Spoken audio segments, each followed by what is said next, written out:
Pinoquinero, cayendo, te vas a vino a teño y quinero que.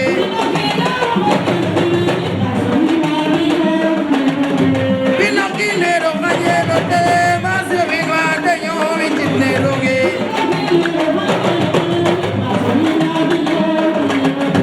Pinoquinero, cayendo, te vas a vino a teño y quinero que.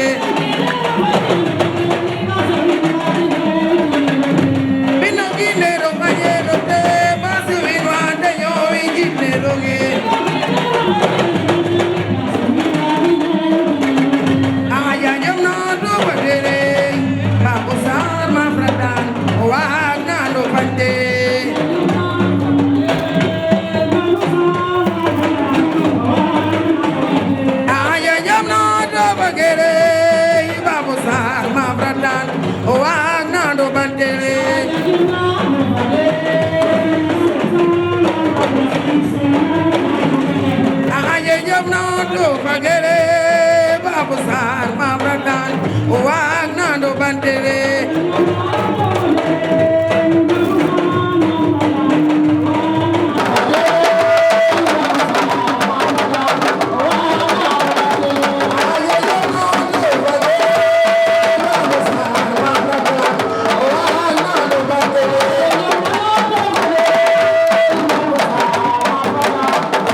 doomu Grand Yoff moo xewle doomu Grand Yoff wuy si ko lii Pape Dieng def day wane jox na waa Grand Yoff yëpp cër parce que ku jox maire Grand Yoff drapeau ku dëkk Grand Yoff rek bokk nga si drapeau ñu koy sant di ko gërëm ñaan yàlla aussi mu continuer activité yi parce que ñëpp xam nañ ne c'est un ancien promoteur boo xam ne yàgg na dimbale làmb ji jàppale doomu Grand Yoff yi day tax nag doomu Grand Yoff yu bëri nekkoon si làmb ji te feeñuñu lii mën na leen feeñal. barki démb nga inauguré édifice bu am solo boo xam ni yaa ngi ko defal population Grand muy marché Arafat mi nga xam ne rénové waat nga ko est-ce que mën nañu xaar yeneen chantier yoo xamante ne que tey di nga jaar ak ñoom fi nga jaar ak marché Arafat. incha allah ñu ngi ñaan yàlla bépp chantier bu ñu commencé ñu yeggali ko mais jaam tàmbali rek la xam mais ndoote yàlla moo suñu borom moom moo koy dogal mais am nañ yaakaar ne li ñu commencé yëpp si ay chantier surtout la maternité de Grand Yoff am naa yaakaar ne feek fan néew dañ ko inauguré mais lu mu di am tamit mooy ñun nañu door rek Grand Yoff ñëpp ko bokk même buñ fi jógee tamit keneen ki ñëw dina fekk loo xam ne yeggul mu yeggali li am solo mooy ñu door ba ku ñëw rek am loo fi yeggali am loo fi bàyyi. ci wàllu structure sportif ku ne xam na ne stade Diagali Bakayokho mën nañu wax ne nga mu ngi ci phase terminale tey lamb ji gis nañ ni que arène bi dafa xat ñu doon ñaan mairie xool nu mu leen def ba yokkoo leen arène bi est-ce que projet boobu yaa ngi ci xalaat. bon gaw ma ne arène bi mën nañu ko yokkaat parce que arène bi superficie bi la toll mais xanaa ñu xalaat yeneen projet yoo xam ne dafa permettre peut-être tegal ay gradé ci kaw mais loolu foog ay techniciens ñëw xool est-ce que bâtiment bi attan na yeneen gradé ci kaw mais li am solo rek mooy nañ naan yàlla Diagali Bakayokho pare rek su paree lépp lu Grand Yoff xewle mën na ko fa def mais duñu wax ne dañ fay tëgg làmb mais làmb daa bokk ci sport buñ ko xeeb soo ba fii yaatu ba mu wutu ko jël mais ñu waxtaan ak ñoom stade bi boobaa ñu jàpp leen Léopold Sédar Senghor mais stade international la ba tëgg ay làmb donc làmb ji am na place ci biir stade bi. tey Grand Yoff ñàkk seen jigéen bu doon politique maa Aïda Diagne ñu gis si bokk leen parti mais nga teew fa teewaay bu rafet. waaw maa Aïda ñëpp xam ne danañ ànd ak Adama Faye liggéey Adama Faye ñu ko siy remercier parce que bi ma Aïda gaañoo di ko yóbbu ba Daaru Salaam Adama Faye moo joxe lépp mu yóbbu lu waay def ci Grand Yoff mën na ko dimbale di ko ci sant di ko jaale président Macky Sall ndax ñoom la doon àndal ñaan yàlla yërëm ko xare ko àjjana lépp lu ñu doon liggéeyal réewam yàlla na ko fekk si bàmmeelam Grand Yoff ñoo perte ba pare bàjjenu gox la woon di ko jaay bàjjenu gox yëpp Diabou Touré mooy seen président di ko jaal ñëpp di ko jaay ki bu dëkk Grand Yoff. jërëjëf monsieur. jërëjëf sama. Angel ku ne xam na sa diggante ak lamba rawatina lamb traditionnel est-ce que Angel gars yi la ñu bëgg mooy nga tëgg journée. waaw loolu am na moom te dinaa tënk maa ngi ci kawam bu soobee yàlla waaw ba fu mu toll nii su bàyyi bàyyee man maay tëgg waaw bàyyi ko ñëpp rek. mais ni nga def. waaw ànd ak sama mère. Mbaye ak Fall. ànd ak Mbaye Fall mu nekk sama ginnaaw.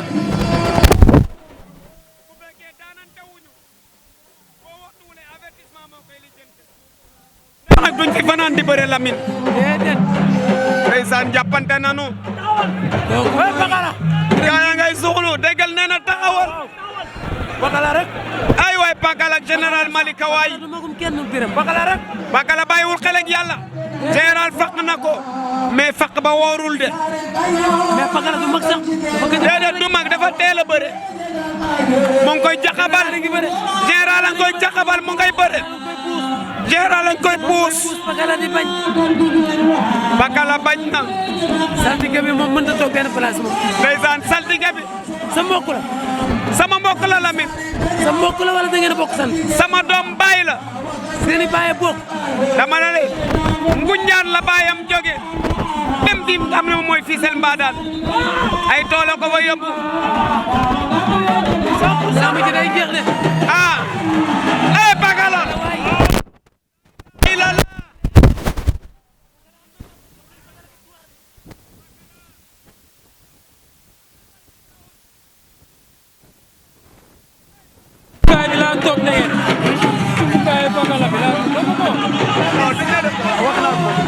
ndeysaan. ñu def suñu première journée de saison doon ko préparé yàlla dafa ñu ci ñu ci gërëm ñëpp ñi nga xamante ne amateur la ak ñi nga xamante ne waa athlète saison donc sumay papa lañu parce que fii laa juddoo seen tax fii laa laa yaroo fi laa màggee Grand Yoff laa am fi laa dëkk donc may gërëm waa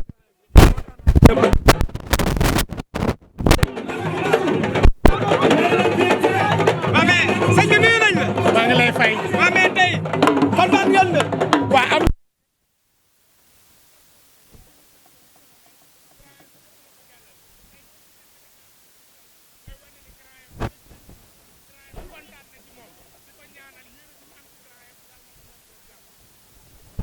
jógoon ci ginnaaw la faire ñoo ngi koy nuyu.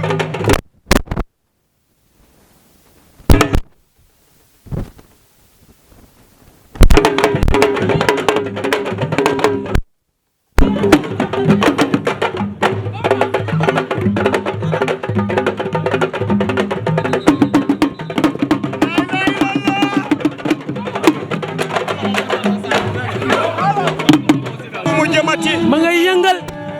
ndeysaan boo déggee lii sax xel day dem ci woy ya ndeysaan du ñàkk lamba ni mel fan si lay woyal Mbaye Tine Pakala daan na Mbaye Tine Pakala waaw fi mu toll nii nga jël lamb ji waaw loo yëg waaw sant yàlla rek di sant sumay waajur di sant sumay supporter di sant amateur lamb amul lu may prouvé si lamb waaw man nag lamb bu njëkk lu ma koy ñàkk yombul lamb bu njëkk lu ma koy ñàkk yombul quoi waaw Pakala foo jëm ci lamb bëre dóor ñoom Malick Dia ñoo ngi fi ñoom nees ñoom ama neex ñoom Garga Mbossé ñoom nees ñoo ngi fi ñoo tax jël ma yeneen combat yi dañ ma jël